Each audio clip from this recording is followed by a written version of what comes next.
What's up, guys? Simone Fan 101 here, and this is my WCPW Loaded review from a couple weeks ago. This is, I believe, if I remember correctly, this is August 22nd. So this is just a day after SummerSlam and a couple of days before WCPW Stacked was taped. Because even though it was like a pay-per-view type show, Stacked was a taped show nonetheless.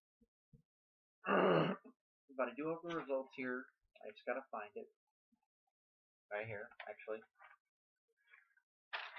Um,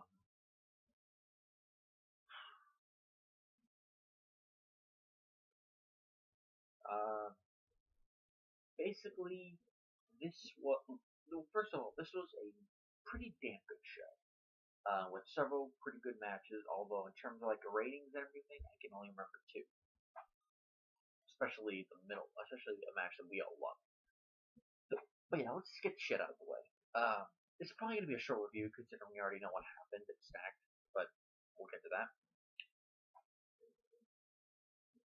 So, in a rematch from their Built to Destroy show, Joe Coffey and Primate faced off in what I thought was a four-star match. This was a lot of fun to watch.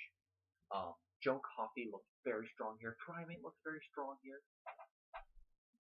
I do like the part where they went to like the bar, beat each other up. I was hoping one of them would drink a beer while like legit just like down like a good like can of beer or at least part of it and then smash it over somebody's face. Sadly it's not ECW, so that didn't happen. But yes, I still got the hiccups. I just recorded this after my CWC reviews. um, and Joe Coffey beat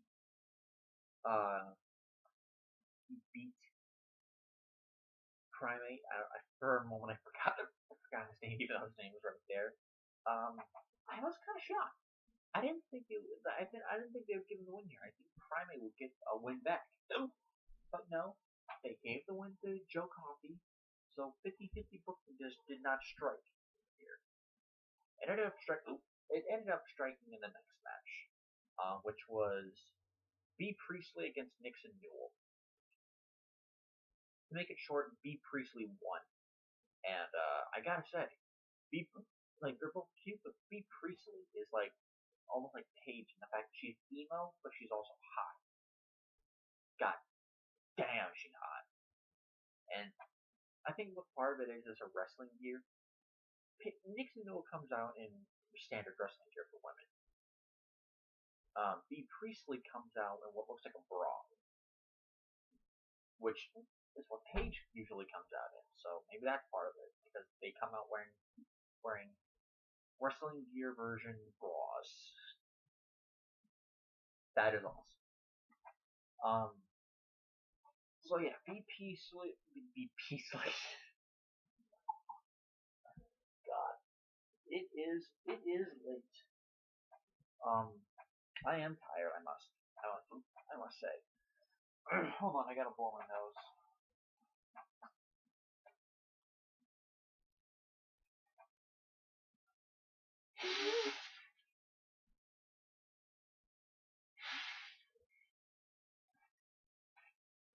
Yes, made the trash can.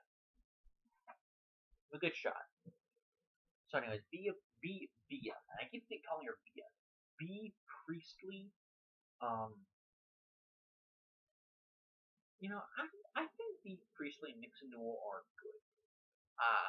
Not NXT material, but they're getting there.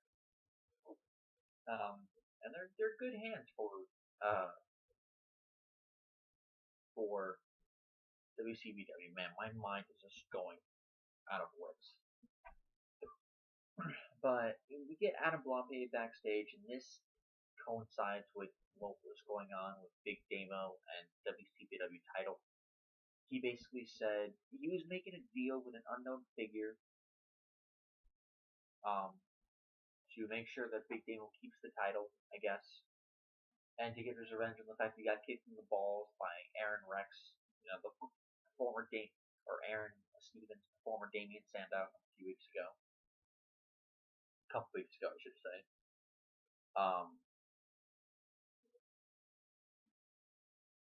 So there's that. Apparently, Adam Blampier was in a wheelchair, which I found kind of funny. Team Hendry beats Team Prospect, or the Prospect, in a six-man tag team elimination match. Team Hendry consisted of Joe Hendry, Joseph Connors, and Grado. Prospect consisted, of course, the members of Prospect, which was Alex Gracie, Lucas Archer, and Drake. What I liked here is that they were building up something that happened at Stacked. I'll get to Stacked in the next video. I'm not going to review it now in terms of a video. Separate video on its own. But what happened was, back and forth action. Joseph Connors got a babyface run, a babyface comeback where he fought against all three of the members. But because the numbers overwhelmed him, he got screwed over, and both Gracie and Lucas Archer did a tag team move and got pinned Joseph Connors. And then Grado came in, hit a few punches, hit a couple of cutters, and then he got eliminated. Which enforces the idea that I don't give a shit about Grado. I do not give a shit about Grado. I do not fucking care about Grado.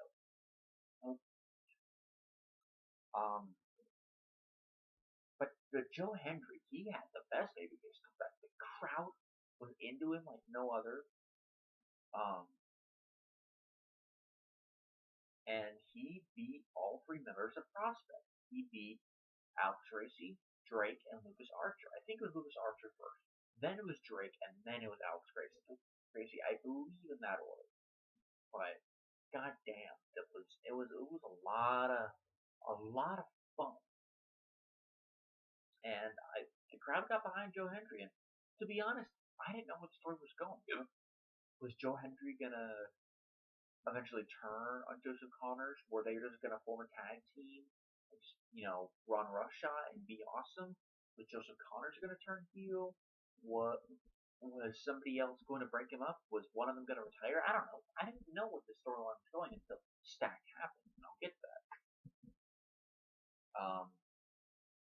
So next, we had Aaron Stevens backstage, cutting a nice backstage promo. Aaron Stevens is so good on the wrestler. It's so good as a wrestler and as a promo guy. I cannot believe WWE let this guy go. We had a brief backstage segment with Grado playing Pokemon Go, and he went into the locker room or the room of Primate. And keep in mind, Primate already lost a match and was pretty pissed about losing the match against Joe Coffey early in the night. So, as soon as Grado came in, Primate beat the ever-loving shit out of Grado. And considering I do not care for Grado, I loved it. I loved every second of it. Thank you, Primate. Next we had Martin Kirby versus Will Ospreay. Now, before I get to this, earlier in the night, Martin Kirby had a backstage segment because the story with Martin Kirby was that he had lost every single match he had in WCPW. He lost to El Ligero. He lost to a impersonator El Ligero, which he got pinned by the actual El Ligero after interference. He lost to El Ligero a third time at Built to Destroy. He lost to Grado the week before. He's been losing, and he lost a triple threat match between him, El Ligero, and somebody else, I forget. But he lost a triple threat match, and he ended up getting pinned. So the story they were building was that that Martin Kirby issued a challenge for Will Ospreay, to which Ospreay accepted, and he's like, "Look, I've been treated like a fucking joke ever since I got here. I'm not gonna take this shit anymore. I'm gonna go out there and prove that I can hang with those guys, and that I can beat them." And you know what? That is exactly what Martin Kirby did. They had, up until this point, the best, up until this point, before Step, the best WCPW match. And to this day, still the best WCPW Loaded match for their show. The show is called Loaded. The best Loaded match that the show's had.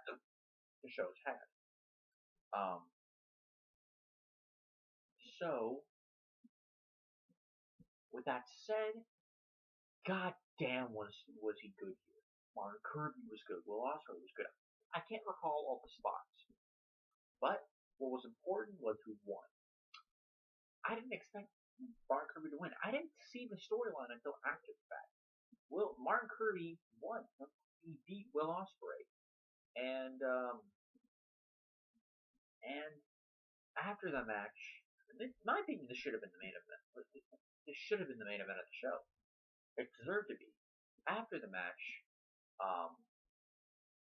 Will Ospreay cut a promo basically saying that Martin Kirby is one hell of a talent, and basically he put Martin Kirby over on the mic, and the crowd, they bought into it. They were chanting for Martin Kirby, and this maybe he'll still be a heel. I think Martin Kirby's still too good as a heel, but now people can take him seriously. So I'm liking the story with Kirby. I want to see where they go with this, other than what they did at Stack, which I was mildly disappointed, but I didn't mind that much.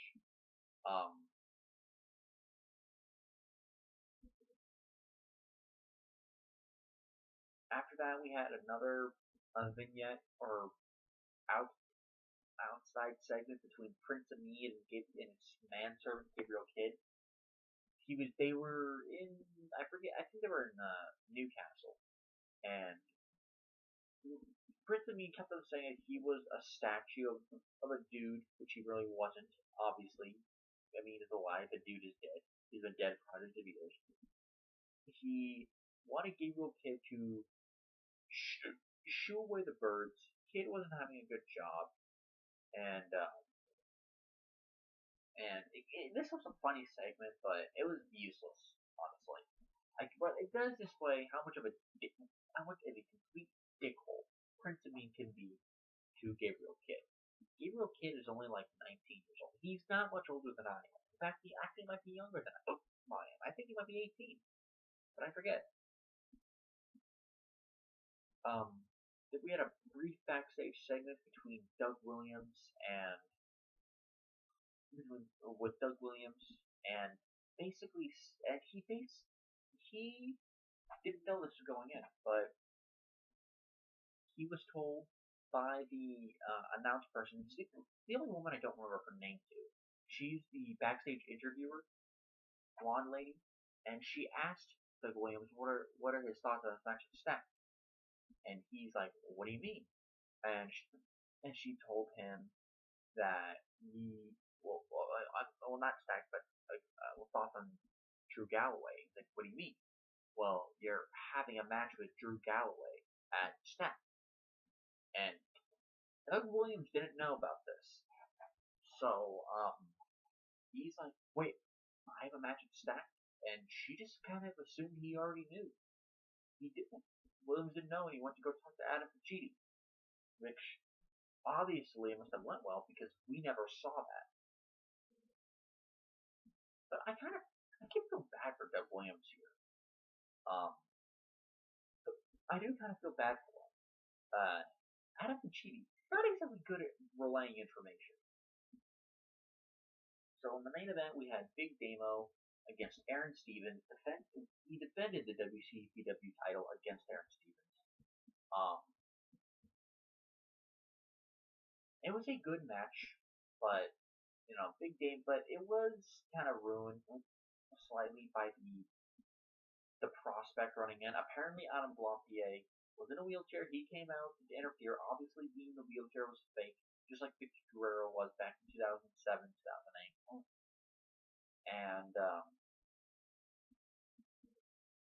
And apparently the deal he was making backstage was with James R. Kennedy and the members of Prospect. And Prospect came out, and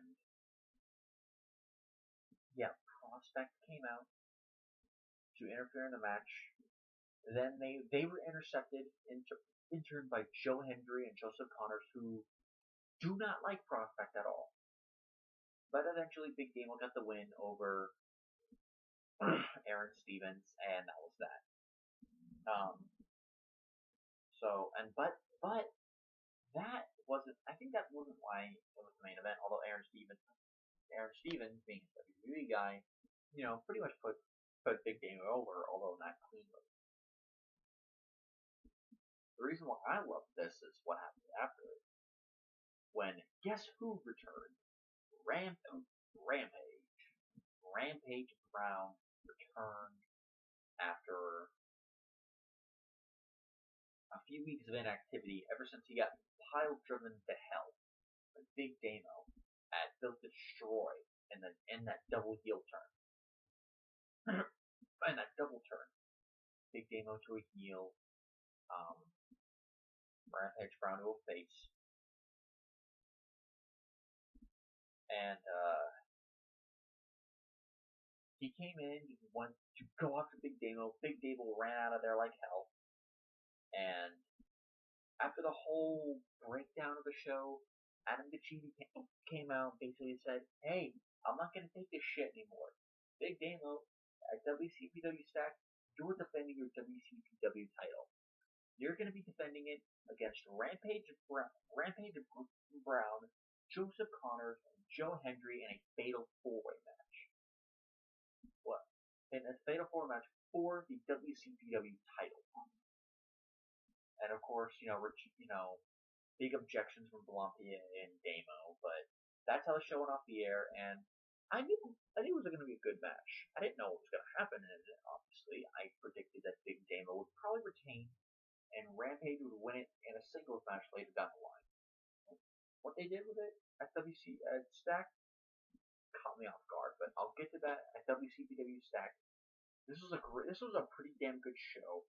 Watch it, if anything, for Joe Coffey and Primate, Will Ospreay and Martin Kirby, and the main event, both the match itself and the return of Rampage Brown. With that said, guys, that was my review.